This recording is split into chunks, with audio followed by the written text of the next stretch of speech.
السلام علیکم ملګرو. ایران په واتس اپ باندې هم یو ډیر غټ الزام لګول دی او خپل شهريانو ته ویل دي چې تاسو د خپل موبایلونو واتس اپ ډیلیټ کړئ. واتس اپ هم زمونږه جاسوسي کوي.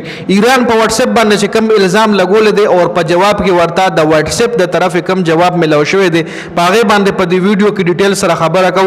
نو ویډیو خپل هم مکمل وګورئ او مخکې ملګرو سره ضرور شریک کړئ. ایران خپل خاریانو ته، ایران خپل وطندارو ته، ایران د خپل وطن خلکو لویل دي چې تاسو د خپل موبایل نه واتس اپ زر تر زره ډیلیټ کړئ. د ایران حکومت دا داوا کړی دا چې واتس اپ زموږ د ایران د خلکو ډیټا اسرائیل سره شیر کوي. خاص طور باندې په هغه موقع باندې دا ډیټا غي سره شیر کوي چې کله په وطن کې کله په ایران کې سیاسي کشیدګي زیات شي نو دوی زموږ ډیټا اسرائیل سره شیر کوي. لکه ایران په واتس اپ باندې دا الزام لګول دي چې واتس اپ زموږ ډیټا اسرائیل سره لکه زموږ دشمن ملک سره شیر کوي. نو خپل عوام ته ویل دي چې تاسو زر تر زره د خپل موبایلونو واتس اپ ډیلیټ کړئ. د ایران د طرفه دا داوا چې کوم ایران کړي دا کوم الزام لګول دي نو ایران څه ثبوت نه دی ورکړي. ایران سره څه کلو نشته، څه ثبوت نشته چې او دي ځکه واتس اپ زموږ ډیټا اسرائیل له ورکړي دا او واتس اپ موږ سره دوکا کړي دا څه مطلب څه هیڅ قسم ثبوت ایران سره نشته دی. په جواب کې ولا د واتس اپ چې کومه پیرنټ کمپنی د میټا ولا جواب کې ویل دي دا الزام چې کوم لګول دی هغه سختۍ سره مسترد کړی دی. کپنۍ ویل دي چې واتس اپ چې کوم دی دا اینڈ ټو اینڈ انکرپشن استعمالي. اینڈ ټو اینڈ انکرپټډ دی. دې مطلب دا چې څومره هم پیغامات په واتس اپ باندې یو بل تشیر کیږي نو هغه پرسنل ټو پرسنل وي، مطلب هغه بل څوک نشي کاته. دغه پیغامات چې کوم دی کپنۍ خپل هم نشي کاته. لکه اینڈ ټو اینڈ انکرپټډ مطلب دا چې زه تعالی په واتس اپ میسج وکم نو دا میسج د واتس اپ کمپنی هم نشي کتلې. واتس اپ دې کې دا بیان جاری کړی دی. واتس اپ ایران ته ویلي دي چې اسه پاگل مو جوړیږي، اسه الزامات را باندې ملګوا. زما د واتس اپ چې کوم رولز دی غداري چې واتس اپ باندې یو سړی یو نبل ته میسج وکي نو هغه واتس اپ په خپل هم نشي کته، کمپنی په خپل هم نشي کته.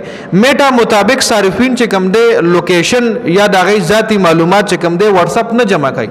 واتس اپ ولا ویلی دي چې مونږ رستاسو لوکیشن یا رستاسو ذاتی ډیټا چې کوم دا غزان سره نه سٹور کو او نه جمع کو نو تاسو یو نه چې حکومت سره شیر کو، نه ځان سره جمع کو، نه ځان سره سٹور کو او نه چرته حکومت سره شیر کو.